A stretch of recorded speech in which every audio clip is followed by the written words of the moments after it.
Hello students, तो चलिए देखते हैं क्वेश्चन क्या कहता है। क्वेश्चन कहता है that the EMF of the following galvanic cells is. तो आपको फॉलोइंग सेल दिया हुआ है और आपको इसका ईएमएफ बताना है। ठीक है, सेल रिप्रेजेंटेशन देख लो बेटा, आपको दिए हुए हैं। ओके, तो अब हमें सारी की सारी रिएक्शंस में दिख रहा है कि जिंक और कॉपर है। एनोड की साइड ये सॉल्ट ब्रिज होता है, एनोड इस साइड होता है और कैथोड इस साइड होता है, राइट। कैथोड एनोड पे हमेशा ऑक्सीडेशन होता है, तो ये हम लिख लेते हैं। जिंक से जिंक 2+ में जाएगा और 2 इलेक्ट्रॉन गेन करेगा, तो ये आपका एनोड हो जाएगा। कॉपर 2+ जो है वो 2 इलेक्ट्रॉन गेन करेगा और कॉपर के अंदर चला जाएगा और ये आपका क्या हो जाएगा बेटा, कैथोड हो जाएगा। नेट सेल रिएक्शन जो है वो हो जाएगी, 2 से 2 गया, zinc plus copper 2+ will give you copper plus zinc 2+ ions, right. Yes, तो यहाँ पर अगर हम ईएमएफ ऑफ सेल लिखें that will be E0 minus 0.059 upon 2 log concentration of zinc 2+ upon concentration of copper 2+। अब हमें ये भी पता है बेटा कि अगर आपने कॉपर 2+ आयन की कॉन्सेंट्रेशन को बढ़ाया, अगर आपने ये वाली कॉन्सेंट्रेशन को बढ़ाया तो आप समझ रहे हो एक फ्रैक्शन, और किसी भी लॉग फ्रैक्शन का लॉग वैल्यू जो होता है ना वो एक नेगेटिव वैल्यू होती है। ठीक है, तो नेगेटिव इनटू नेगेटिव जो होगा वो ओवरऑल पॉजिटिव वैल्यू हो जाएगी। जब इस माइनस ये वाली नेगेटिव वैल्यू जो है वो आपकी इस माइनस से मल्टीप्लाई होगी, तो जो आपका ईएमएफ ऑफ सेल आएगा ना वो क्या हो जाएगा बेटा, ये इधर वाली वैल्यू जो होगी वो E0 प्लस समथिंग हो जाएगी, तो ये वैल्यू बढ़ जाएगी। लेकिन ये कब होगा, जब आप कॉपर 2+ की कॉन्सेंट्रेशन को बढ़ाओगे। ठीक है, यस। सिमिलरली अगर आपने जिंक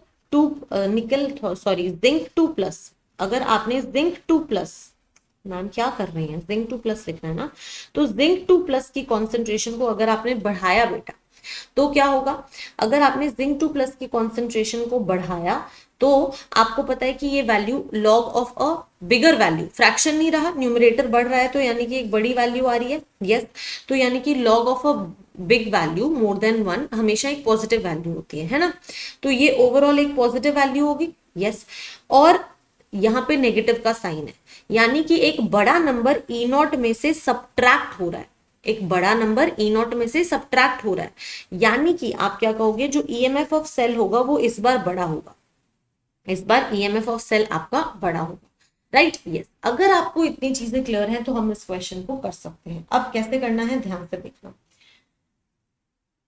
फर्स्ट पार्ट में आपके पास में कॉपर 2+ की कॉन्सेंट्रेशन दी हुई है 1 मोलर, ठीक है, और जिंक 2+ की भी कॉन्सेंट्रेशन दी हुई है 1 मोलर।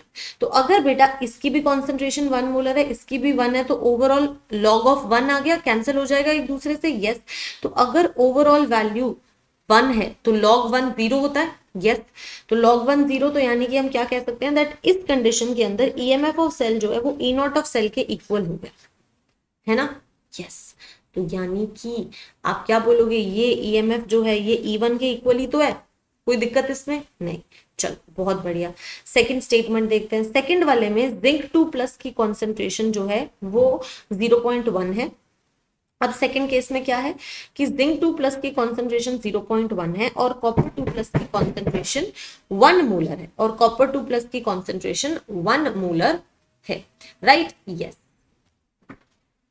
तो अब अगर हम यहाँ पर ध्यान से देखें तो हम क्या कह सकते हैं दैट कॉपर 2+ की कॉन्सेंट्रेशन इस पर ज्यादा है, और आपको पता है जब कॉपर 2+ की कॉन्सेंट्रेशन ज्यादा होती है तो आपके ईएमएफ ऑफ वैल्यू ज्यादा होती है, यानी कि यहाँ पर हम क्या कह सकते हैं दैट जो आपकी वैल्यू आएगी of E2 that will be greater than E1, क्योंकि E1 E0 के बराबर है। यस, वो उससे बड़ी होगी, परफेक्ट। थर्ड केस में चलते हैं बेटा।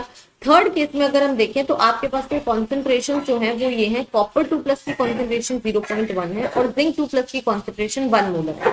इस बार जिंक की कॉन्सेंट्रेशन आपकी बढ़ गई है। एक सेकेंड बेटा, यहाँ पे हमने यही लिखा है ना, हाँ, E2 is more than E1, perfect, सही लिखा है, कोई दिक्कत नहीं है।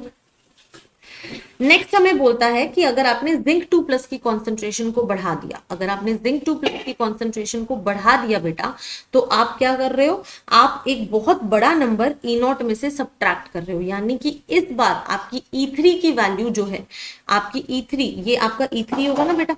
यस, ये आपका E3 वैल्यू होगा, तो E3 की वैल्यू जो होगी वो आपकी किससे, E0 से कम होगी, है ना, यानी कि वो E0 से कम होगी, और E0 क्या है आपका, E1 ही तो है। यस राइट, बहुत बढ़िया बहुत बढ़िया, क्लियर है। डी ऑप्शन में देखो दोनों की सेम कॉन्सेंट्रेशन है, तो यहाँ पे EC जो होगा वो E0 के बराबर ही होगा, तो ये आपका E4 होगा। तो अगर हम फाइनल यहाँ पर देखना चाहें तो हम क्या कह सकते हैं, दैट मैम E2 सबसे बड़ा है, ठीक है, उसके बाद में आपका E1 जो है वो E4 के इक्वल है, और फिर मैम सबसे छोटा जो है वो आपका E3 है, राइट। यस, तो ये रिलेशन हम फाइंड आउट कर चुके हैं। यस, तो बेटा यहाँ से हम क्या कह सकते हैं, दैट ऑप्शन डी जो है वो आपका करेक्ट आंसर है। Thank you.